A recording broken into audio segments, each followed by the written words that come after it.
오늘 아침 전북권 주요 뉴스입니다.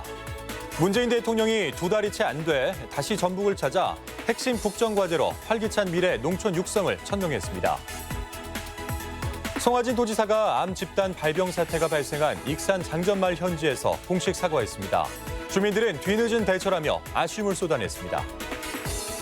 원광대 병원의 도내에서는 최초로 번역 외상센터가 개설돼 응급 외상 환자 치료에 획기적 전기를 마련하게 됐습니다. 전라북도는 오늘 가끔 구름 많은 가운데 아침까지는 기온이 영하권을 기록하며 춥겠습니다. 여러분 안녕하십니까? MBC 뉴스투데이 이어서 전북권 뉴스입니다. 상생형 일자리 협약으로 지난 10월 하순에 전북을 찾은 문재인 대통령이 이번에는 농업의 미래를 밝히기 위해 농수산대학을 방문했습니다. 직불제를 개편하고 생활환경 개선과 또는 유통시스템 안정화를 통해 도시와의 격차를 줄여나가겠다는 의지를 보였습니다. 보도에 강동엽 기자입니다. 문재인 대통령이 전북을 다시 찾아 미래농업의 청사진을 제시했습니다. 침체된 농업에 대한 반성과 위로로 말문을 연 문 대통령은 새로운 농어촌 시대를 열어가겠다는 의지를 나타냈습니다. 농어촌의 미래가 곧 대한민국의 미래라는 비상한 각오로 사람이 돌아오는 농산어촌을 국정과제로 삼고 농정틀을 바꾸기 위한 정책으로 우선 공익형 직불제 개편을 꺼냈습니다. 쌀에 편중된 직불제를 손질해 밭농사까지 혜택을 받도록 하고 영농 규모에 따른 격차를 줄이겠다는 겁니다. 또 삶의 터전을 개선하기 위해 2022년까지 읍면 소재지에 생활 기반 시설을 900곳 이상으로 늘려 365 생활권을 구축하겠다고 밝혔습니다. 스마트 기술 보급을 노지작물과 축산, 수산 분야로 넓히고 재생에너지를 통한 소득 향상과 로컬푸드 직매장 확대를 우선순위로 꼽았습니다. 특히 귀농 원스톱 서비스를 제공하고 청년과 여성 농업인 지원으로 농촌의 활력을 불어넣겠다고 강조했습니다. 젊은이와 아이들이 많아지는 농산어촌, 물려주고 싶은 농업의 나라 대한민국을 여러분과 함께 만들겠습니다. 농식품부는 농산물 수급 관리를 통한 소득 안정화에 제 역할을 하겠다는 입장을 나타냈습니다. 또 산지 중심으로 농산물 유통을 바꿔가겠다라는 것, 이런 것들이 모두 농정 틀의 전환의 일부라고 생각합니다. 농업 인재 양성의 산실인 농수산대학에서 밝힌 농업의 미래 비전이 전북 농촌의 어떤 활력소가 될지 주목됩니다. MBC 뉴스 강동엽입니다. 네, 이렇게 우리 농업의 미래 모습을 밝혔다는 점이 이번 대통령 방문의 의미일 텐데요. 구체적으로 농업의 공익적 가치 인정과 직불금 확대 등의 정책이 제시되면서 특히 농도인 전북의 기대감이 컸는데 잘 될까라는 우려도 적지 않았습니다. 계속해서 유룡 기자입니다. 대통령의 발표는 지난 1년 동안 진행된 농어촌 특별위원회 활동이 망라든 겁니다.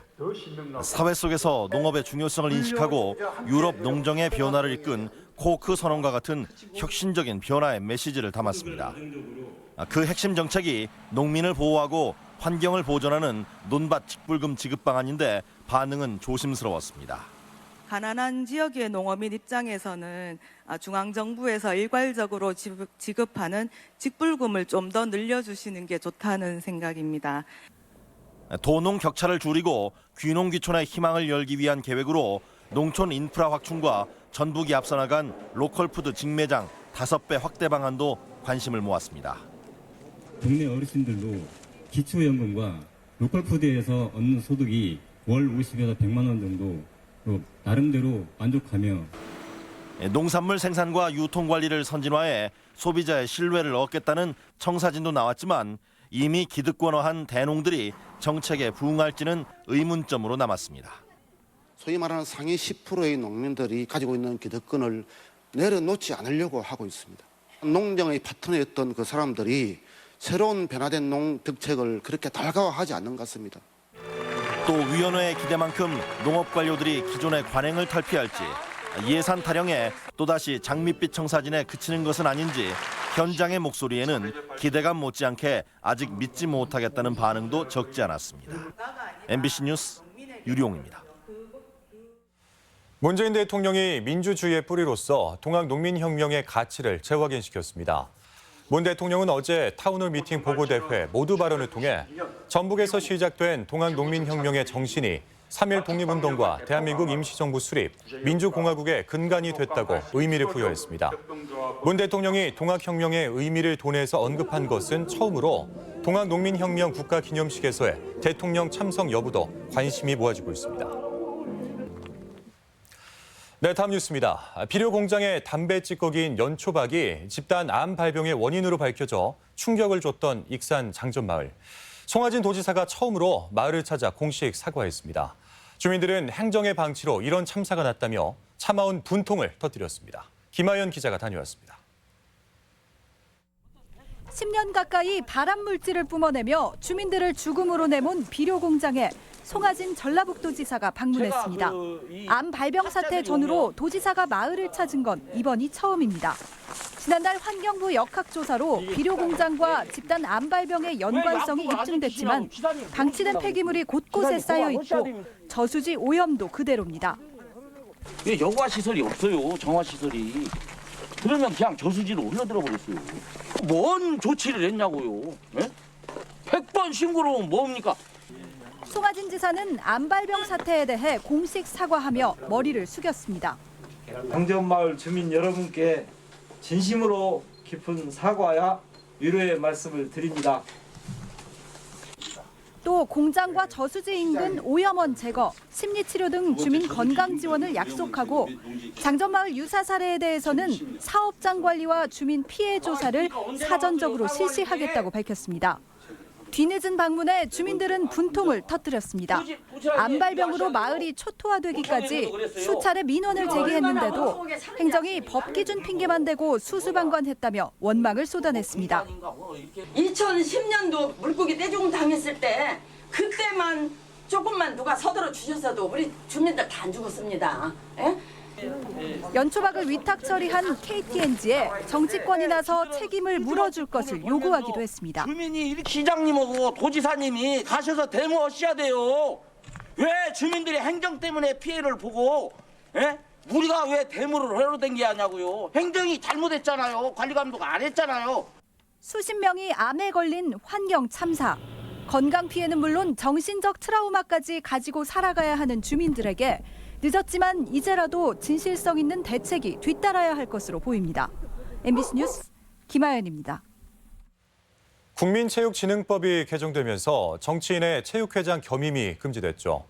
내년 1월 15일 개정안 발효를 앞두고 도내 체육회들을 비롯해 전국 체육회가 민간 체육회장 선출에 나섰는데요.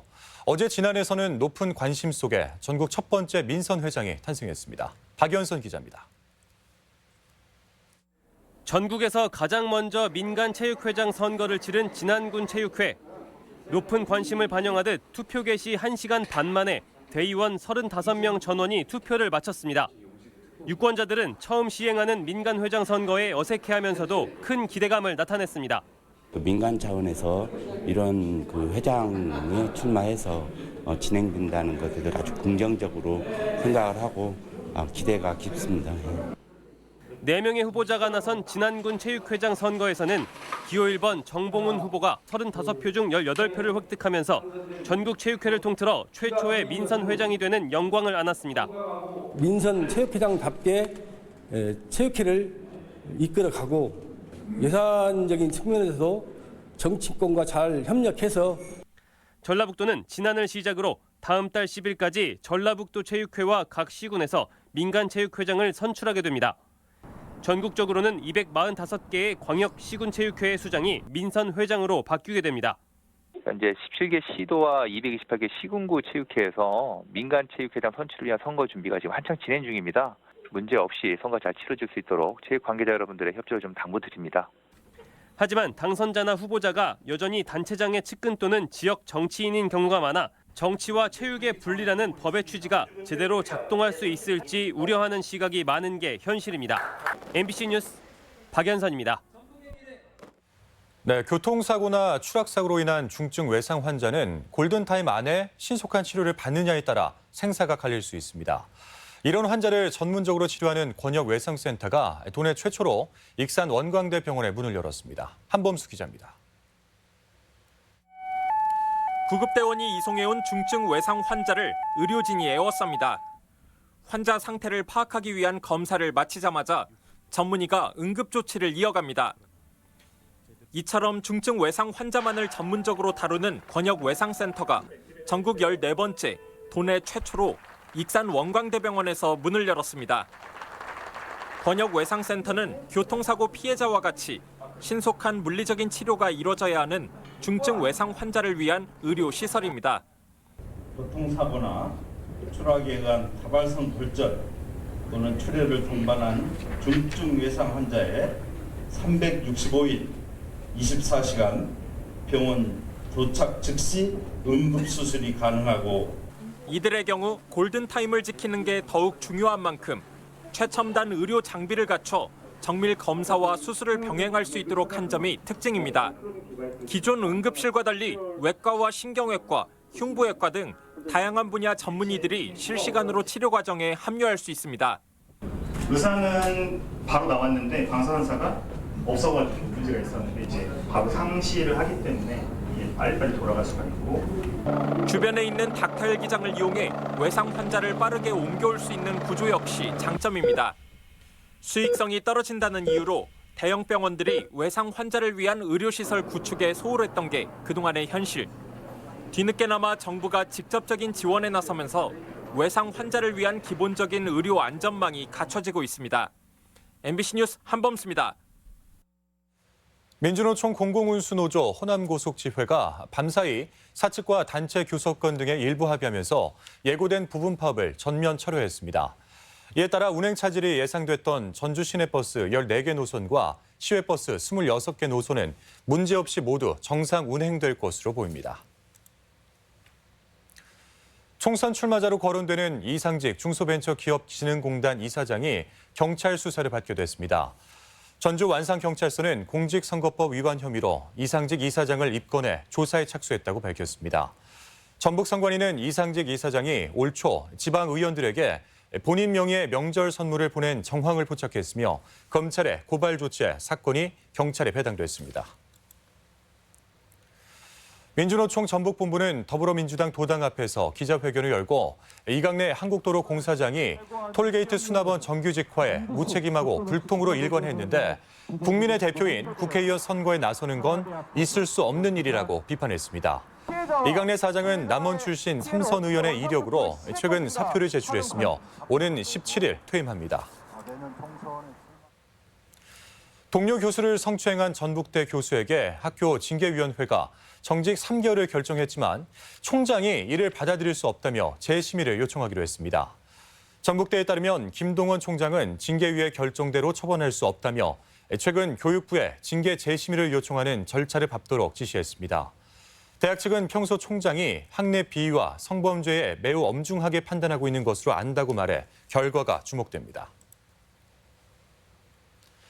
봉침 여목사로 알려진 사회복지법인 관계자가 항소심에서도 유죄를 선고받았습니다.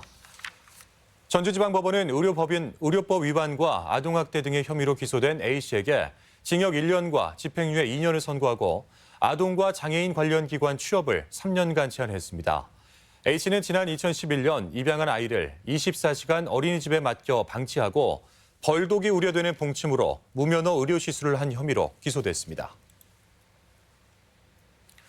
순창군 인계면 주민들은 어제 도청에서 기자회견을 열고 관내 업체에 가축분뇨 비료에서 중금속이 기준치를 초과해 영업정지를 받았지만 당국의 조치는 없고 악취로 고통만 커지고 있다며 대책을 촉구했습니다. 순창군은 지난 10월부터 한 달간 감사를 벌여 관련 공무원 19명을 징계하기로 했으며 법적 검토를 거쳐 내년 중순쯤 허가 취소 여부를 결정할 예정입니다. 부안군이 지역에서 활동할 학생들을 위해 체험 프로그램 설명회를 열었습니다. 교과와 비교과 부분이나 진로와 연관돼 참석자들로부터 호응을 얻었습니다. 지역 소식 임홍진 기자입니다. 부안군이 지역 내 초중고 42개 교를 대상으로 학생 체험 프로그램 설명회를 개최했습니다.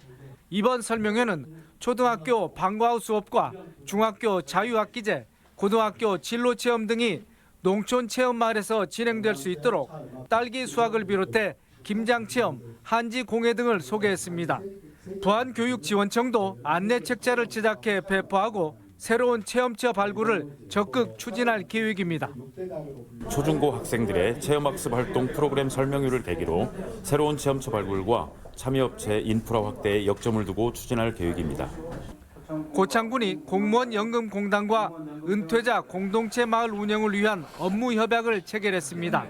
이에 따라 내년 3월부터 고창군 체류형 농업창업지원센터에서 주택 10채를 제공하기로 했으며 입주자들은 개인 텃밭과 함께 실습장, 창고 등을 이용할 수 있습니다.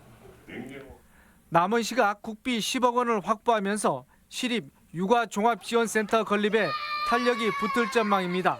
오는 2022년 개소를 목표로 하는 지원센터는 총 사업비 80억 원을 들여 3층 규모로 지어지며 놀이체험과 도서 장난감 대여, 보육 기능을 하게 됩니다.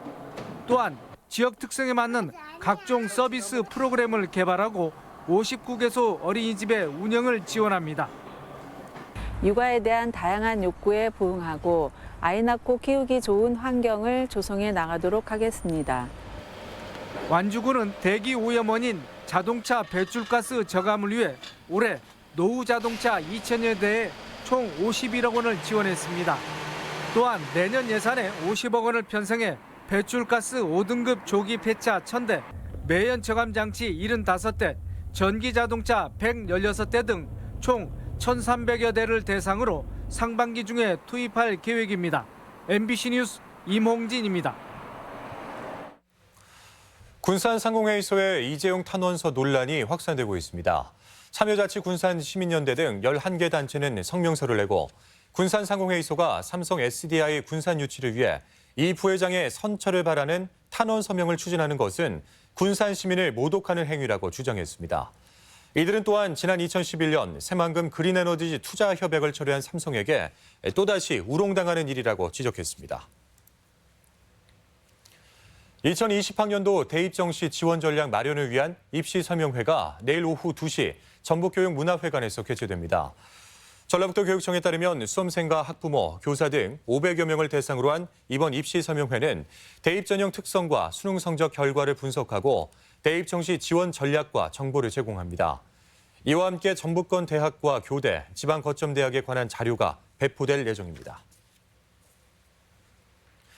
다음은 우리 지역의 행사와 문화 소식을 전해드리겠습니다.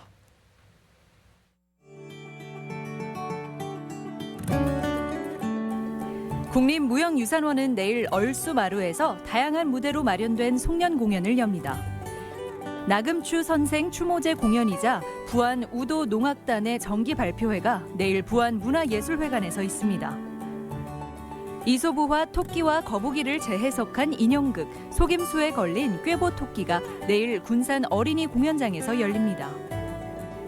전주의 재발견이란 슬로건으로 열리는 제2회 전주 단편영화제가 내일까지 전주 시네마타운에서 열립니다. 익산교육지원청은 오는 27일까지 익산역 2층에서 익산 교육 역사의 흐름을 보여주는 사진전을 마련했습니다. 전주정보문화산업진흥원은 오늘과 내일 팔복예술공장에서 지역 디지털 콘텐츠 기업의 성과물을 전시하는 전주 콘텐츠 페어를 개최합니다. 고창군은 오늘 문화의 전당에서 평생학습 도시 선포식과 평생학습 축제를 엽니다. 2020학년도 정시 대비 대입 성공 전략을 내용으로 하는 입시 설명회가 내일 전북교육문화회관에서 있습니다. 우리나라 고유의 전통 사냥놀이 매사냥 공개시연회가 내일 진안군 백운면 백암리 마을 야산에서 열립니다. 전북 사회복지 공동모금회와 함께 연말 연시 성금을 모금받습니다.